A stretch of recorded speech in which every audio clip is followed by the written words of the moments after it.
Bonjour à tous, bonjour à toute la famille, la grande famille africaine, partout où vous vous trouvez. Je suis encore une fois heureux de vous retrouver ce matin devant cette petite vidéo. Il est samedi 14 mai. Il est exactement 10h17 ici à Gaborone, Botswana. Et le sujet de ce jour, je me présente encore une fois. Moi, c'est Peter Mason. Et le sujet de ce jour, en fait, il sera, et la vidéo, j'espère qu'elle ne sera pas aussi longue que ça, c'est la chronologie biblique, la chronologie de l'humanité biblique face à la chronologie de l'humanité africaine.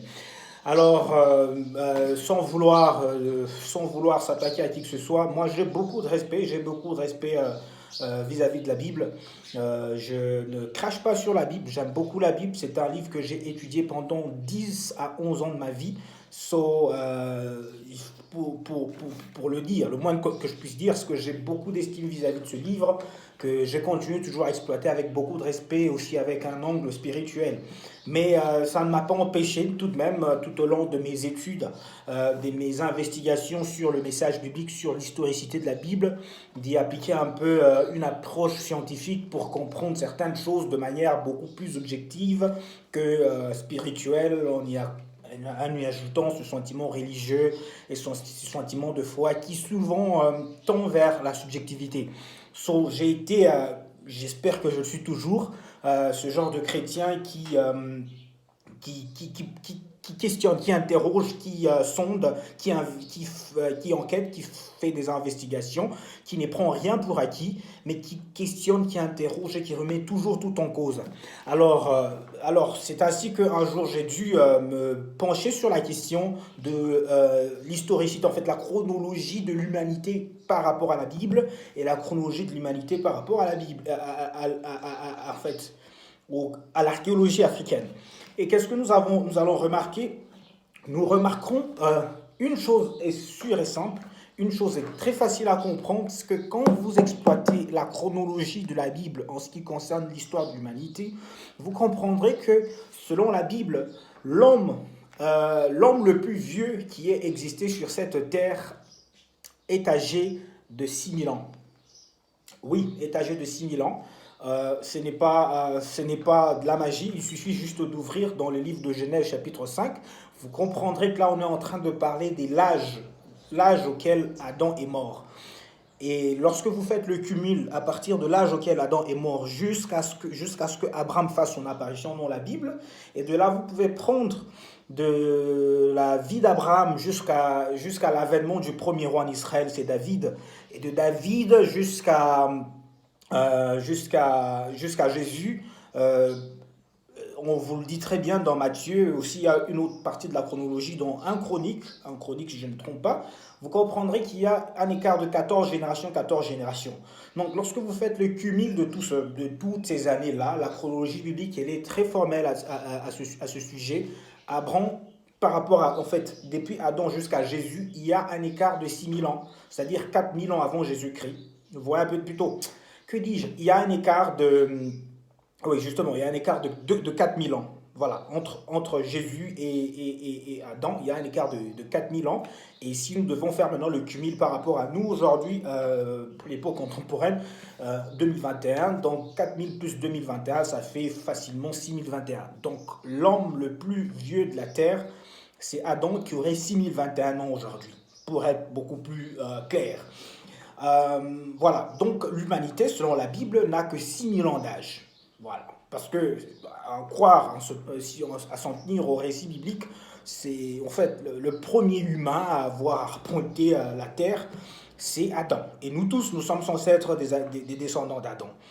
Seulement, on a un problème avec cette théorie parce que vous comprendrez que en Égypte, l'Égypte antique, la pyramide de Sphinx est datée exactement de 4000 ans avant Jésus-Christ, soit 6000 ans exactement comme nous. Ce qui revient à dire que pendant que Dieu était en train de créer Adam en Mésopotamie, parce que c'est quelque part là qu'on situe le jardin d'Éden, les Égyptiens étaient en train de construire la pyramide de Sphinx. Je ne sais pas si vous comprenez ce que je veux dire. C'est-à-dire que pendant que Dieu était en train de créer le premier homme de la Bible, Adam, les Égyptiens, eux, ils étaient en train de bâtir la pyramide de Sphinx.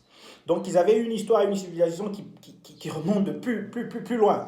Et maintenant, pour revenir à cela, pour encore remarteler là-dessus, euh, on dit de l'Afrique, on dit que l'Afrique est le berceau de l'humanité. Pour la seule et simple raison que sur le plan scientifique, on a retrouvé les ossements les plus anciens de l'humanité dans le bassin du Tanganyika. C'est-à-dire quelque part non loin de chez moi, en République démocratique du Congo, vous voyez un peu la frontière entre la République démocratique du Congo et la République unie de Tanzanie, hein, quelque part là, le Tanganyika, le lac Tanganyika, pour ceux-là qui connaissent très bien l'Afrique. C'est quelque part là qu'on a retrouvé les ossements humains les plus anciens, qui datent de 60 000 ans. Ça, c'était avant. Mais les livres de l'archéologie évoluent et il se pourrait qu'on ait encore retrouvé d'autres ossements qui datent même beaucoup plus anciens que ça, soit à 100 000 ans, qui remontent à 100 000 ans, dans le désert des Sahara du côté de l'Algérie. Bon, qu'est-ce que cela veut dire? En conclusion, parce qu'il faut que je puisse conclure en fait cette vidéo, nous pouvons conclure, c'est facile de conclure par rapport à ça. Si nous partons maintenant de ce qu'on appelle un syllogisme, si l'homme le plus ancien de la Bible a 6000 ans, et que l'Adam, vous voyez un peu ça, Adam, Jésus est venu corriger, en fait, il est venu corriger les erreurs d'Adam, le péché d'Adam pour que l'humanité soit sauvée. C'est-à-dire que Jésus est venu corriger exactement les péchés de cet homme qui est né, qui aurait fait son apparition en Mésopotamie en l'an 4000 ans avant lui, et toute sa descendance. Si vous comprenez ce que je veux dire. Ça veut dire que c'est pas grave. Il n'y a pas de problème. Il n'y a pas lieu de rejeter une théorie ou quoi que ce soit. Mais il faut tout simplement accepter que le Christ Jésus est venu corriger les fautes ou les erreurs de cet individu-là, Adam, qui aurait été créé en l'an 4000 ans avant lui, pendant que nos ancêtres, les Égyptiens, étaient en train de bâtir chez eux en Égypte des pyramides. Donc, en fait, la rédemption christique ne concerne que cette lignée-là. Mais nous, ça ne nous concerne pas parce que nos ancêtres ne sont pas adamiques. Nos ancêtres sont égyptiens. Et nos ancêtres vont même plus loin. Et ce sont ces ossements-là que l'on a trouvés dans les bassins du Tanganyika, qui datent de 60 000 ans avant Jésus-Christ.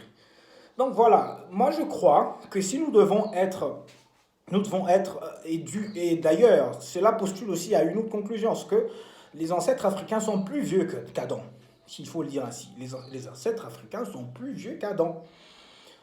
Donc voilà. Donc ce qui revient à une seule et unique conclusion, que oui, c'est vrai, Jésus-Christ est venu sauver l'humanité de la race ou la descendance adamique, qui serait née en Mésopotamie. Vous comprenez bien que c'est un problème qui concerne le Moyen-Orient. Donc les gens là qui habitent dans cette partie de l'Asie tiennent leur rédemption et la correction en fait du péché de leur ancêtre Adam, de Jésus. C'est-à-dire qu'ils doivent vraiment se conformer en Jésus pour retrouver leur dignité en tant qu'humains. Nous, les Africains, nos ancêtres sont plus vieux qu'Adam, et donc ça ne nous regarde vraiment pas, ça ne nous concerne pas, pour le dire ainsi, ça ne nous concerne pas. Donc voilà un peu ce que nous pouvons dire. Et je crois qu'il serait peut-être mieux que nous puissions aujourd'hui questionner, lancer un message de conscience à la communauté juive en fait, et leur dire tout simplement qu'il est temps en fait qu'ils puissent assumer l'histoire, qu'ils puissent assumer la véracité scientifique des choses et arrêter de maintenir l'humanité entière, soit à peu près 3 milliards d'humains, dans un suspense sur l'avènement l'avènement hypothétique messianique d'un individu que nous devons attendre, qui descendra, qui est censé descendre des cieux sous un cheval blanc pour venir bouleverser tout le cours de l'histoire de l'humanité. Il n'a rien à voir avec nous en temps normal. Il vient pour les gens qui seraient dans leur ancêtre à 6 000 ans. Les nôtres ont 60 000 ans, d'âge, et nous sommes sous un autre diapason, et nous avons d'autres priorités spirituelles que de rester en suspense en attendant un messie asiatique. Donc voilà ce que nous pouvons dire. Alors c'est un message de conscientisation, il s'agit tout simplement de la science, à moins que la chronologie biblique qui est reprise dans le livre de Genèse, une autre partie dans Chronique et une autre partie dans Matthieu, soit quelque chose qui soit compréhensible sur le plan spirituel. Ou vous voyez un peu ce qu'on dit, peut-être une année est égale à 50 000 ans, je sais pas, ouais, ça, Ça devient encore beaucoup plus, s'il faut le dire, fou. À moins que ce soit comme ça, à moins que ce soit comme ça, alors je suis peut-être à côté de la plaque, mais s'il faut s'en tenir aux chiffres de la Bible sur la chronologie de l'humanité, Adam a 60 000 ans et nos ancêtres ont Adam a 6 000 ans d'âge et nos ancêtres ont 60 000 ans d'âge. Voilà, c'était un peu ça c'était un peu tout pour la vidéo d'aujourd'hui et j'espère que nous aurons encore d'autres vidéos beaucoup plus instructives. Soyez bénis et au tep à tous. Bye bye.